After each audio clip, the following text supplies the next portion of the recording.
parce que l'histoire de l'Algérie telle qu'elle est enseignée en Algérie et telle qu'elle est présentée en France est une fausse histoire. C'est une histoire construite. C'est une histoire construite autour d'un certain nombre de thèmes. Le premier thème, c'est celui de l'arabité de l'Algérie. Or, cette arabité n'existe pas. Indiscutable. Le deuxième thème, c'est l'identité nationale algérienne. Or, l'Algérie n'existait pas, c'est la France qui l'a créée. Et le troisième grand thème, c'est celui de l'unité du peuple algérien dressée contre le colonisateur français, ce qui est également une erreur, et je le montre bien. En 1961, au moment où sont signés les accords d'Évian, il reste 15 000 combattants en Tunisie, 13 000 combattants indépendantistes au Maroc, et il en reste 5 000 en Algérie. Ça fait donc moins de 30 000. Au même moment, il y a 250 000 Algériens qui servent dans l'armée française. Donc ce qui nous donne quand même une proportion tout à fait intéressante entre la réalité et l'histoire. Alors, je commence mon livre, et tout est construit autour de cela, par cette phrase de Mohamed Harbi, l'historien algérien, qui dit « L'histoire est à la fois l'enfer et le paradis des Algériens ». C'est absolument magnifique. C'est une phrase qui résume toute l'ambivalence. Pourquoi ? Voilà. Que veut dire cette phrase ? Ça mérite d'être commenté. Oui. Cette phrase veut dire que quand les Algériens font de la véritable histoire, ils constatent, 1, que leur pays n'est pas arabe mais berbère, 2, que l'Algérie n'a jamais existé, 3, que c'est la France qui a tout fait en Algérie. Donc ils le nient cela, parce que c'est leur enfer. Donc elle devient paradis. Deuxième forme, enfer et paradis. Pour nier cette histoire, ils se réfugient dans une fausse histoire, qui est leur paradis, et qui est une histoire complètement coupée des réalités algériennes. Donc c'est pour ça que, partant de cette phrase, quand j'ai lu cette phrase, j'ai dit mais c'est extraordinaire. Cet homme a résumé toute l'ambivalence de l'histoire de l'Algérie et des comportements, car on est dans un niveau de psychanalyse, de psychologie, d'études psychologiques. Donc à partir de cela, j'ai posé 10 questions, 10 grandes questions. Voici les 10 grandes questions de controverse à propos de l'histoire algérienne. Je pose 10 questions, je dis voilà ce que dit l'histoire officielle, voilà ce qu'est la réalité. Et je démarre effectivement par la berbérité. Voilà. Parce que la manipulation se fait dès l'indépendance. Dès l'indépendance, le FLN, qui est un mouvement totalement minoritaire, et qui va prendre le pouvoir au sein de la révolution algérienne. Parce qu'il faut bien voir que ceux qui vont prendre le pouvoir fin 62, début 63, ce ne sont pas les combattants de l'intérieur, ce sont les combattants de l'extérieur, qui étaient en Tunisie et au Maroc, tranquillement, qui n'ont pas affronté les troupes françaises, alors que les combattants de l'intérieur, eux, ont été liquidés par les opérations jumelles, pierres précieuses, etc. Donc ceux qui vont prendre le pouvoir, ce sont les politiques de l'extérieur, qui appartiennent tous au courant arabo-musulman. Or, les combattants de l'intérieur étaient essentiellement des berbères, des kabyles, des chaouis, etc. Notamment les deux wilayas les plus actives, la 2 des Aurès et la 3 de Kabylie. C'était les berbères. Et donc, ce sont les combattants de l'extérieur, j'allais dire les planqués qui étaient en Tunisie et au Maroc, qui vont prendre le pouvoir. Et sachant très bien que leur pays n'existe pas, sachant très bien que leur pays est profondément divisé, vont créer une idéologie arabo-musulmane avec l'affirmation Algérie, pays arabo-musulman. La berbérité n'existe pas, ou alors si elle existe, c'est d'une manière secondaire. Certains, le ministre de la culture algérien va même dire les berbères, création des pères blancs. Voilà, donc, ça. Retirant aux Berbères leur identité. La colonisation a divisé pour régner. Tout à fait. La colonisation a créé le fait berbère pour régner. Alors que finalement, le fait berbère est celui qui a combattu la colonisation. Oui. Parce que le seul moment de difficulté, ça a été à l'époque de Mokhrani, qui était une révolte typiquement berbère. La conquête se termine pendant le Second Empire en Kabylie, et ensuite il y a la révolte de Mokhrani en 71. Tout à fait. Qui commence en 70 d'ailleurs. Oui. Elle commence en... Et ceci est fondamental. Donc dès le départ, une fausse histoire a été écrite. Une histoire arabo-musulmane. Et dans cette histoire-là, tout ce qui se rattache à la berbérité est vu comme un complot contre l'arabe, un complot contre l'islam. Quelle est la théorie de ces nationalistes arabo-musulmans algériens? C'est de dire que, certes, il y a des berbères, mais ils ont disparu au point de vue culturel, au point de vue politique, puisque à partir du moment où ils se sont convertis à l'islam, ils sont entrés dans l'ère de l'arabité. Donc la berbérité n'existe plus. Et quiconque parle de berbérité nourrit un complot contre l'unité, contre l'État algérien. Donc, cette ambivalence, alors que l'Algérie est un pays très majoritairement berbère. Alors, je montre dans mon livre, et je pose la question, dans mon chapitre 2, comment des berbères chrétiens sont-ils devenus des arabes musulmans? Bon, je résume un peu la question. Parce que le grand problème, c'est le suivant. Les Arabes, ethniquement, représentent une goutte d'eau dans l'océan berbère. Alors, les dernières études génétiques qui ont été faites l'an dernier montrent, par exemple, en Tunisie, la Tunisie qui est, soi-disant, le pays le plus arabe du Maghreb, le pourcentage ethnique, entre guillemets, racial arabe, 4%. Alors, imaginons l'Algérie et imaginons le Maroc. C'est une goutte d'eau dans l'océan berbère. Parce qu'au moment où se fit la conquête au 7e siècle, les Arabes étaient très peu nombreux. Et comme je l'explique dans mon livre, l'essentiel des troupes qui conquirent la Berbérie, le Maghreb, étaient des Berbères. Ce sont des Berbères de Libye. Ça, je l'explique dans mon précédent livre, l'histoire de la Libye. Les tribus Lahwata de Cyrénaïque, qui avaient un compte à régler avec les Byzantins, se sont jetés immédiatement dans les bras des musulmans, des arabo-musulmans, et c'est eux qui ont fourni la première troupe de conquête qui va permettre de conquérir l'Ifriqiya et l'actuelle Algérie. L'Ifriqiya, la Tunisie et l'actuelle Algérie. Et comme ces Berbères de l'actuelle Tunisie et de l'actuelle Algérie voient arriver d'autres Berbères, les Lawata, ils les connaissaient très bien, parce qu'ils ont eu des alliances avec eux. Certes, une nouvelle religion, mais les Berbères ont vu passer tellement de religions. Ils ont vu passer toutes les sectes chrétiennes, toutes les dissidences, toutes les hérésies chrétiennes. C'est une religion de plus, une religion de moins.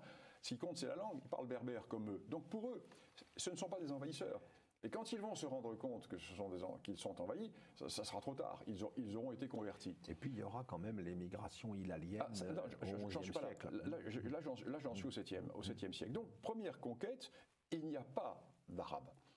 Et très rapidement, les quelques Arabes qui sont présents dans cette partie du Maghreb vont être expulsés.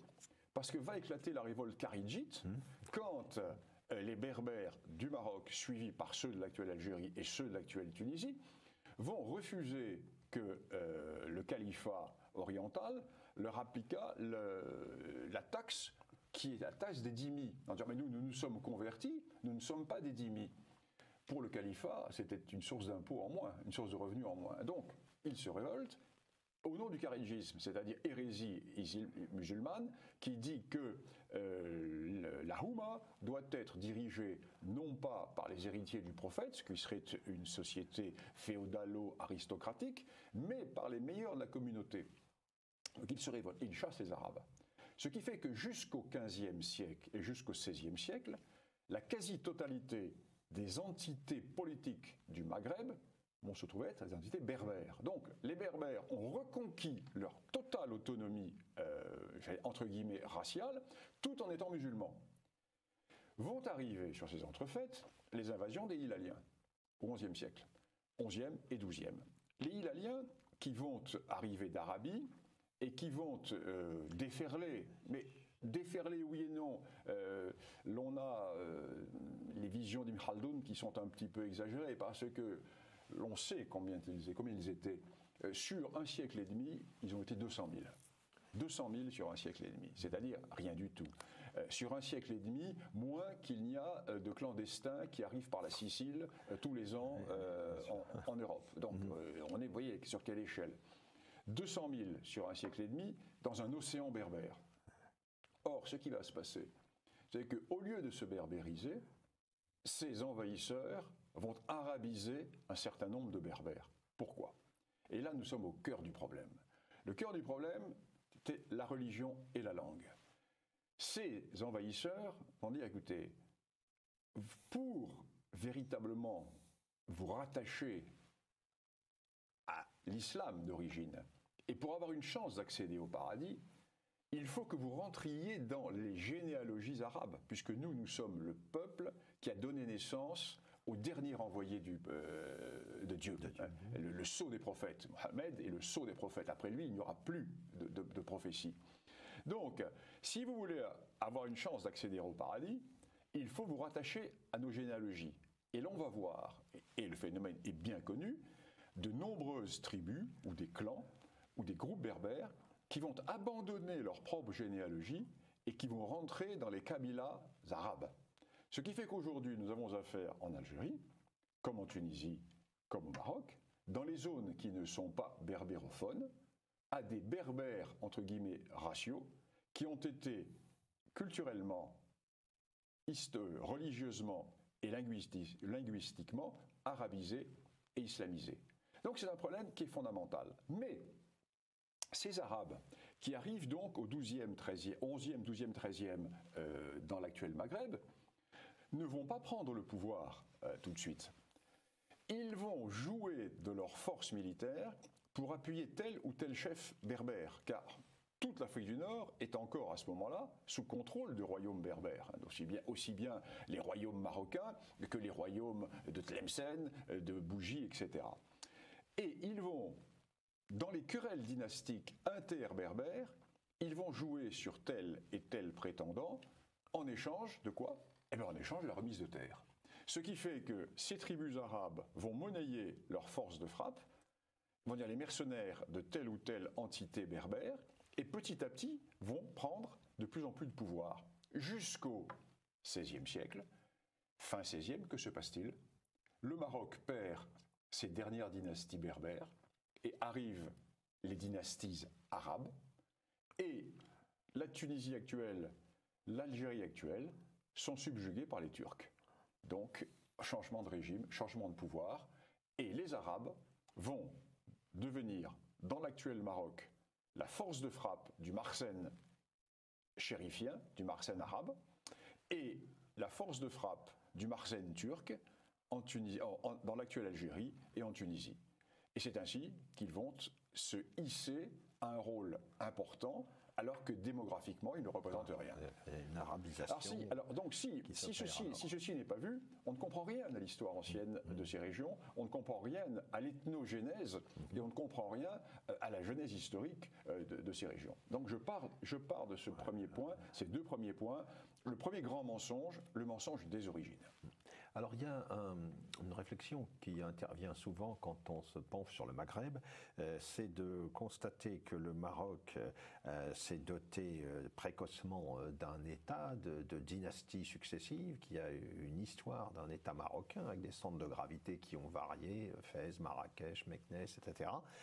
Alors qu'en Algérie, on n'a pas l'équivalent, mais certains ont pensé que le royaume Abdelwalid de Tlemcen ou que le royaume de Bougie aurait pu constituer ainsi un noyau initial autour duquel aurait pu s'agréger une Algérie qui aurait annoncé l'Algérie ultérieure. Alors que faut-il penser de cette comparaison, de cette confrontation?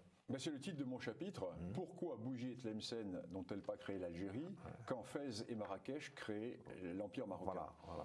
Alors cette idée de chapitre m'est venue il y a quelques mois en lisant une thèse qui a été publiée en Algérie par une historienne algérienne, très honorable au demeurant, consacrée à ce qu'on appelle le Maghreb central. Maghreb central, lire Tlemcen. Et dans lequel elle développe sur 400 pages la thèse suivante: Tlemcen était la pré-Algérie. Ben non, Tlemcen n'a jamais été la pré-Algérie. Et Tlemcen comme Bougie n'ont jamais constitué des noyaux pré-algériens. Pour quelle raison? Pour une raison très simple, qui est que si vous prenez une carte, vous voyez l'Algérie est située au centre du Maghreb. À l'ouest et à l'est, il y avait deux entités politiques qui étaient fortes. À l'est, ce qui va devenir la Tunisie, qui existait déjà sous forme d'État pré-national et même parfois de quasi-État national, et à l'ouest, le Maroc. Ce qui fait que, et Bougie, d'ailleurs Bougie était une dépendance de Tunis, bien souvent, et Bougie à l'est et Tlemcen à l'ouest ne vont avoir d'autonomie que quand Tunis ou le Maroc seront faibles. Alors je me suis amusé à faire toute l'histoire chronologique de Tlemcen, par exemple. Et sur la période s'étendant entre le début du XIe et l'arrivée des Turcs, c'est-à-dire grosso modo sur 4 siècles et demi, 5 siècles, l'autonomie, la véritable indépendance de Tlemcen, autonome, ne dépasse pas 75 ans, et par période recoupée. Tout simplement parce que Tlemcen vit et survit en fonction de la politique marocaine qui, elle, s'exerce dans le cadre d'un État. Ce qui ne veut pas dire que Tlemcen n'a pas eu une renommée brillante.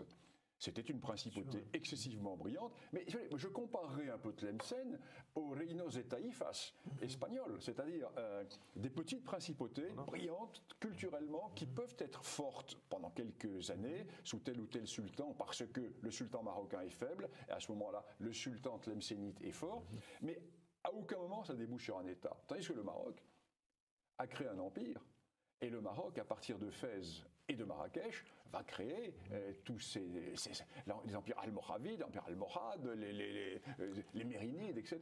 Donc rien à voir de ce côté-là. Et là encore, c'est un grand complexe que nourrissent les Algériens. Parce que les Algériens le savent, ça.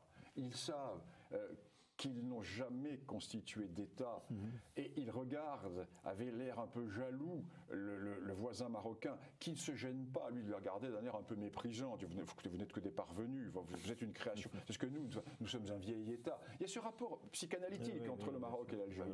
Voilà, donc c'est fondamental. Et je consacre un chapitre à cela qui a pour titre, précisément, pourquoi Bougie et Tlemcen n'ont-elles pas créé l'Algérie quand Fès et Marrakech créaient les empires marocains?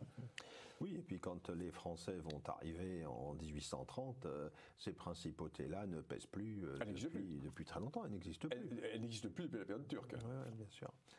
Et alors, ce que vous rappelez aussi, c'est que l'Algérie telle que nous la connaissons, y compris à travers son nom, c'est une création administrative des Français. Oui, mais j'aimerais parler des Turcs. Parce que un des points nouveaux de mon livre, c'est également... Penchons-nous sur la question turque. L'on nous dit que l'histoire officielle algérienne nous dit l'Algérie n'a connu qu'une seule colonisation, c'est la colonisation française. La période turque ne fut pas une période coloniale parce que les Turcs n'étaient pas présents et d'ailleurs à l'époque turque il y a eu la naissance d'un sentiment prénational. C'est une idée totalement fausse, là encore. Nous le savons bien maintenant parce que les archives turques, les archives ottomanes, sont ouvertes depuis un certain temps et il y a plusieurs historiens qui ont vraiment travaillé sur les archives ottomanes. Et le fonds algérien, la régence d'Alger, est excessivement important dans les archives ottomanes. Et l'Algérie, contrairement à ce qu'on nous dit, fut de toutes les possessions ottomanes d'Afrique du Nord, Égypte, Libye, Tunisie, celle qui resta le plus proche du pouvoir central turc. Et même si les Turcs étaient peu nombreux. Alors, c'est un phénomène très intéressant, parce que cela s'est produit pourquoi? Parce que l'Algérie était la marge frontière. L'Empire turc, l'Empire ottoman, va s'intéresser à l'Afrique du Nord, la Libye, la Tunisie et l'Algérie actuelle, pour pousser vers le Maroc et vers l'Espagne, de façon à prendre en tenaille la chrétienté. D'un côté, la mer Noire, les Balkans, remontent vers le cœur de l'Europe, vers Budapest, ils remontent vers toute cette région, et en même temps, ils vont contourner par le sud pour essayer d'arriver par l'Espagne. Et ils vont buter sur quoi? Sur le Maroc. Et ils vont buter sur le Maroc, alors que le Maroc vient d'être chassé d'Espagne. La Reconquista, c'est terminé. Nous sommes dans des périodes... C'est terminé il y a 30 ans. Donc, ces ennemis héréditaires, que sont les Espagnols et les Marocains, vont s'allier contre les Turcs, contre l'ennemi commun. Et ils vont tellement bien s'allier que la grande offensive turque, qui va franchir la Moulouya, va être bloquée par l'armée marocaine. L'armée marocaine va commencer à ployer. Et qui va venir au secours de l'armée marocaine? C'est le comte d'Alcaudete, le gouverneur espagnol de la garnison d'Oran et Mers-el-Kébir, qui va prendre à revers les Turcs et qui va tuer d'ailleurs le Barberousse, qui est le chef de cette armée turque. Donc une alliance. Donc c'est vrai que l'actuelle Algérie, c'est la marche frontière. C'est la marche frontière de l'Empire. Et pendant tout le temps, il va y avoir des problèmes de guerre. Jusqu'au XVIIIe siècle, il va y avoir des opérations militaires qui vont être tentées par les Turcs au Maroc, etc. Il va même y avoir des moments où les Turcs vont réussir à rentrer presque jusqu'à Fès. Donc, comme c'est une marche frontière, la régence d'Alger reste très proche du cœur de l'Empire. Deuxième raison. Sur quoi repose le pouvoir des Turcs d'Alger? Il repose sur la force militaire des tribus arabes, certes, mais surtout des janissaires. Or, les janissaires ne peuvent être recrutés qu'au sein de l'Empire ottoman. Les janissaires seront recrutés dans la mer Noire, dans les Balkans, mais il faut passer par l'autorisation du sultan. S'il y avait rupture avec la Porte, le sultan n'aurait pas permis à ses représentants d'Alger de venir recruter des janissaires.